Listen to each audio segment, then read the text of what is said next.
Good morning to all of you. आज हम लोग लेकर सीपीआर के बारे में बहुत ही अच्छी आपको जानकारी दूंगा मैं। इसको ध्यान से देखना, आपको याद हो जाएगा।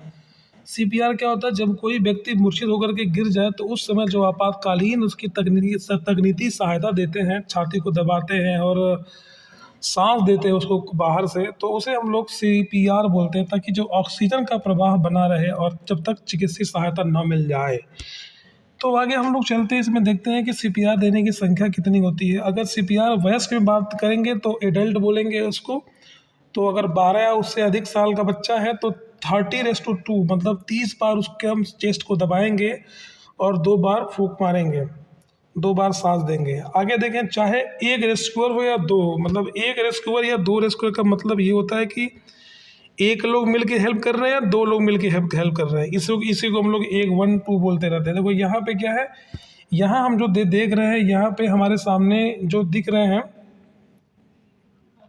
ये जो हमारे सामने जो दिखाई दे रही है ये लड़की, इसे बोल सकते हैं कि ये 2 लोग मिलके काम कर रहे हैं। तो चाहो तो एक लोग चेस्ट को कंप्रेस कर सकते हैं और दूसरा सांस दे सकता है। यहाँ पे सिंगल रेस्क्यूअर है, मतलब एक ही लेडी है जो कि इसका इलाज कर रही है। अगर बच्चे की बात करेंगे, हम लोग उसको चाइल्ड बोलते हैं। तो चाइल्ड की उम्र कितनी होती है? 1 से लेके 12 साल का। अगर 1 से लेके 12 साल का बच्चा है तो उस केस में सीपीआर कितना देते हैं? तो उसका जो रेशियो है 30:2 है, मतलब 30 बार चेस्ट को कंप्रेस करेंगे और 2 बार सांस देंगे। अगर 2 रेस्क्यूअर हो जाएंगे, जो बच्चा अगर 1 से 12 साल का है तब की बात हो रही है। अगर 2 रेस्क्यूअर है तो उस केस में क्या करते हैं, हम चाहे तो 15 बार चेस्ट को कंप्रेस कर 15 बार चेस्ट को कंप्रेस कर सकते हैं और 2 बार फूंक मार सकते हैं। ये भी कर सकते हैं 2 वाले केस में। अगर बात करेंगे शिशु की, बात करेंगे शिशु का मतलब छोटा सा बालक, 1 साल जिसकी उम्र होती है, 1 वर्ष से कम कह सकते हैं। उस केस में क्या करेंगे, सेम रेशियो रहेगा हमारा। रेस्क्यूअर 30:2 के केस में सिस्टम पे काम करेंगे, मतलब 30 बार चेस्ट को कंप्रेस करना और 2 बार फूंक मारना। अगर 2 रेस्क्यूअर है तो 15:2 वाले केस में काम करेंगे। सेम टू सेम ये वाला भी सेम टू सेम रहेंगे। ये हम चाहे तो उसको बैक करके हल्का सा एक बार फिर से देख सकते हैं ताकि आपको दिक्कत ना हो।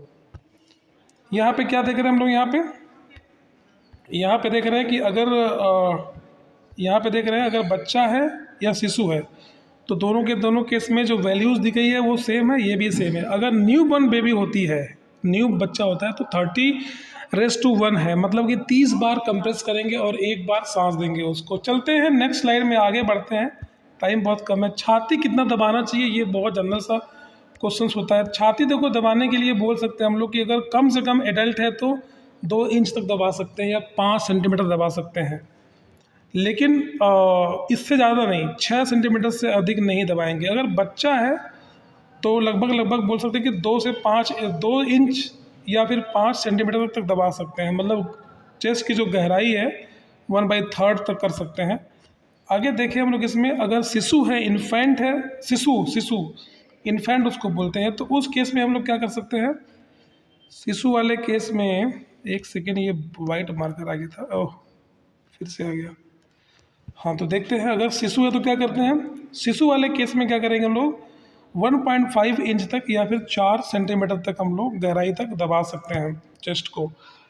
आगे देखते हैं हम लोग इसमें, सीपीआर के संदर्भ में कुछ बातें हम बता रहे हैं आपको कि शिशु की एज कितनी है। इन्फेंट बच्चा, इन्फेंट को शिशु बोलते हैं, उसकी एज कितनी होती है, 0 से लेके 1 वर्ष तक शिशु कहलाता है। जो बच्चा होता है 1 से लेके 12 साल तक हम बच्चा कहते हैं, और जो एडल्ट होता है वो 12 साल या उससे ऊपर का जो व्यक्ति है उसे हम लोग एडल्ट बोलते हैं। फिर थोड़ा सा हम लोग आगे चलते हैं। यहाँ पे एक क्वेश्चंस एएनएम मैडम ने मुझे भेजा था, उस क्वेश्चंस को सॉल्व करने के लिए ही मैंने ये बनाया था। वो मैडम बहुत ही ज़्यादा इंपॉर्टेंट है भाई हमारे लिए, सभी एएनएम बहनें हमारे लिए बहुत इंपॉर्टेंट है। एक बच्चे में सीपीआर के दौरान कार्डियक कंप्रेशंस एवं ब्रीदिंग का आदर्श अनुपात क्या होता है। कार्डियक कंप्रेशंस वही है जो हम 30 टाइम जो दबाते हैं चेस्ट को एडल्ट में, उसे हम लोग कार्डियक कंप्रेशंस बोलते हैं। ब्रीथिंग जो हम लोग एक बार जो सांस देते हैं या 15:2 बोलते हैं, करते हैं, यही हमारा, ये क्या हमारा ब्रीथिंग है। तो ऐसे अगर कोई क्वेश्चंस आता है, इसमें एक ऑप्शन आपको दिखाई नहीं दिया होगा, तो यहाँ पर देखते हैं 15:2, तो साफ साफ दिख रहा है, इसके अलावा कोई ऑप्शन है ही नहीं, तो 15:2 ही को हम टिक करके आगे निकल चलेंगे। आगे देखो, एक शिशु में रिससिटेशन करते समय चेस्ट कंप्रेशंस एवं वेंटिलेशंस ब्रीथ का अनुपात क्या होना चाहिए। बात शिशु की करते हैं तो शिशु के केस में हम लोग कितना देखे थे, सेम रेशियो था हमारा 50:2 कह सकते हैं, 30:1 का 30:1 का रेशियो था हमारा, ये भी तो था। अगर आप याद नहीं आ रहा तो अभी देख लो, यहाँ पे सिंपल सी बात है, देखो यहाँ पर भी तो वही चीज़ लिखी है 30:2 या 50:2 कह सकते, 15:2 या 30:2 कह सकते हैं। तो आगे हम लोग फटाफट इसमें देखेंगे, तो इसमें हमें कोई आंसर ही नहीं दिख रहा है वैसा कुछ, इसीलिए मुझे ये क्वेश्चन गलत लग रहा है और ये क्वेश्चन गलत है।